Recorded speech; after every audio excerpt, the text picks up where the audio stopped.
Welcome to DLB Radio Show number 17 with DJ Rami and DJ Mercy. It's August 21st, 2017 in USA and August 22nd, 2017 in Manila. And today we're talking about self-love, part 2 of 4 parts. And so today, part 2, self-love and worthiness. Hello everyone, it's good to be back. And this is going to be a great topic because worthiness is one of the biggest block that people face when getting into self-love. Now, there is a common misconception that worthiness is based on what others say we are worth or what we can do and achieve. And I think this all goes back to childhood when, especially in past generations where children are shown love and affection for the good things that they do. If they follow rules, if they excel in something, you say very good. And because that is the only source of love, attention, and affection that a child can get, it becomes ingrained in his mind that in order to be loved, I must be something. And so he takes this onward as he grows up. As he becomes a teenager, he looks towards his friends for acceptance, and then later on, when he goes to college, he tries to study hard and get all the awards, and then later on, when he goes out and works, it's about achieving and building a life around more material things to show his worth. So what do you think about that, Mercy? Is that really the basis of worth? Oh my God, yes. In society today, if you're not a college grad, you're really not worthy. So every parent out there is striving for their kids to make sure that they have a 4-year degree. Not pursuing because this child wants that profession and it would be joyful and a reward for his desire, but because to make sure that they are in a space where people can validate them and they can get rewarded with money, right? A well-being.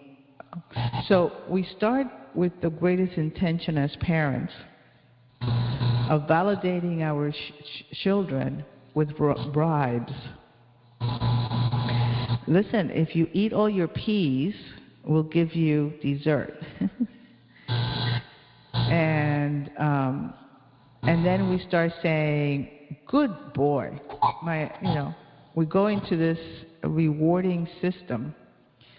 And that rewarding system all of a sudden becomes validations, an outer validation where we give our kids that kind of rewards, and because you got rewarded, that means you're doing good. And because you're doing good, then, there's a greater appreciation, and you will hear the parents talk to the other parents how great their kids are. But every time you hear the parents talking about how great their son or daughter are, they're expressing from how many awards the kids are achieving, or how intelligent they are, or how they exceed in sports.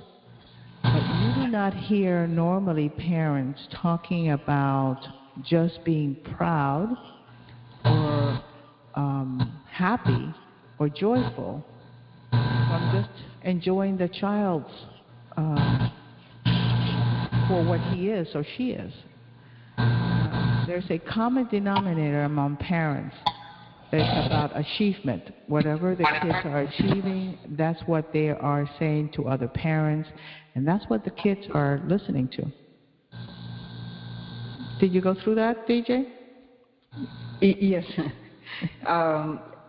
Yes, I did go through that, but I was very fortunate that my parents showed how much they loved not just me, but my brothers. And at the same time, they were very proud of our achievements. Nonetheless, a point in my life, there was a point in my life where I realized that I was not, I was not all those things outside. And I realized this because I was looking for love from other people. I was always wanting to be in a relationship. And so I made it a point to learn as much as I can about self-love. It's really mysterious. I mean, this is something that's not taught in school. And so I realized that the new basis of worth is actually inner validation, meaning to say, if I take out everything, let's say I take out everything I own, everything, my degree, everything that I know, what is left of me? And if I cannot rely on other people, because as you know, everyone is really unreliable. If I cannot rely on other people to love me, then who else is going to love me? And that's the turning point in my life when I realized that I need to double up in giving myself the love that I thought I could get from outside. How about you? What was your turning point in life? I mean, is there a point or a period where you went through discovering what self-love is? Yeah. Excuse me. In my case, I had parents that really didn't care if I achieved a college degree or not. They really wanted me to just be happy. But somewhere, I took the belief that I was not intelligent enough for college or for greater stuff. So unconsciously, it took me a while to unravel all that. It took me a while to unravel all that. So I ended up going to college after I had a full-time job, and I was 20-something. I had given up in college. To college. I think I took a year and a half and then I let it go. And it was really more because I did not know what direction to take. It was not because I was not intelligent enough, of course. So I started working, and when I started working, I started, the universe gives you opportunities to get your backbone and defend yourself. And start discovering how much I had unconsciously put myself down and unconsciously compare myself to my peers, my friends, when I was growing up in high school and in school. So it was interesting because it was not coming from my parents, it came from what I thought other kids would validate me. So it was really the group or school and the outside world that started to pressure me, and I really can't remember at what point. I can tell you it was in working in Bell South at that time. It's AT&T now, and being backed up so many times that you finally stand up and say, "I'm worthy. I know my stuff. I know that what I'm speaking is correct." And that's when I started to understand what I had been doing to myself by cutting myself short. Did you see a difference in how people would treat you before and after learning what self-love is? Yeah, because before, I would say if I look back to that, I would say it's where the other person outside of you controls you as you were a puppet. And when you say, I'm not a puppet, and you start loving yourself, and you realize that you have the qualification and that you are worthy of where you're standing, all of a sudden you are no longer a puppet. And it becomes a place where people almost stop, to your, if they have any tendency to try to create a puppet out of you, all of a sudden before they hit your aura space, it's almost like oops, I think I cannot control her anymore. So if you're conscious of it, you'll see how they stop just in a few minutes or a few steps before they're trying to dominate you, I have clients come to me with problems on love. And the first thing that we discuss is self-worth, because self-worth and self-love. Because if I don't find myself worthy of love, then I can't expect anyone else to love me. And so the first exercise that I tell people to do is, it's funny and it's very simple, but it does work. Just as a starter on self-love, it's every time you face a mirror, you say, I am beautiful, you are beautiful, Mercy is beautiful. And the people who actually began doing that were amazed, because in a few days' time, people start finding them very attractive. Even that simple exercise can make a difference. And what more when we learn how to really love ourselves. At the same time, the way I treat myself, if I treat myself badly every time I make a mistake, or if I love myself, it actually shows others. Unconsciously, others pick it up, and that is exactly how they will be treating me. So when the point in my life came when I started amassing self-love, I found out that people were treating me better than when I was very hard on myself before that time. And so when we talk about self-love, we say that love comes from within. Can you explain that, Mercy? Oh. Most of the time, a child already knows that love within. And yet we start turning outwardly for our love, which is wanting the parent to love them as they are.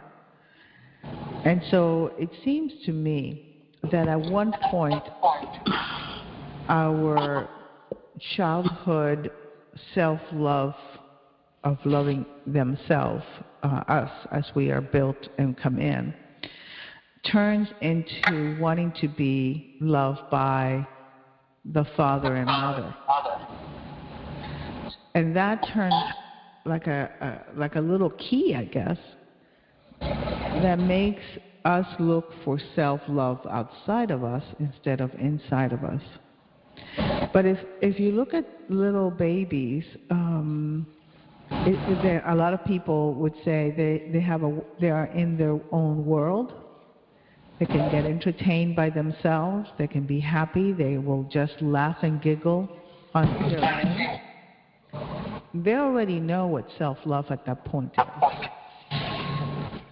And somewhere when we start growing up as toddlers and our attention come into our parents as being the indicator for that self-love.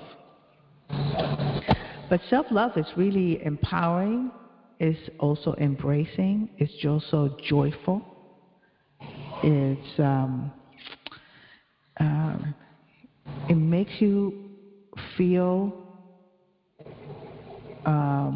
it's hard to articulate, it makes you feel, at least for me, it makes me feel I'm perfect. It makes me feel all is okay. What about you, DJ? Well, the way I learned self-love is to look back at what I really wanted when I was a child. So for people who are parents, have children, it's actually very easy to pinpoint what self-love is. And for those who don't have any children, try to find some time to be around them. Maybe you have nephews or nieces, or even just go to an orphanage or a daycare center and volunteer, and then watch, observe children. Imagine what a child needs in order to feel loved. Or you can try looking back on your own childhood. So what are the things that made you feel loved? Did you feel loved when you were given a lollipop or a toy, or by being seen and valued for what you are?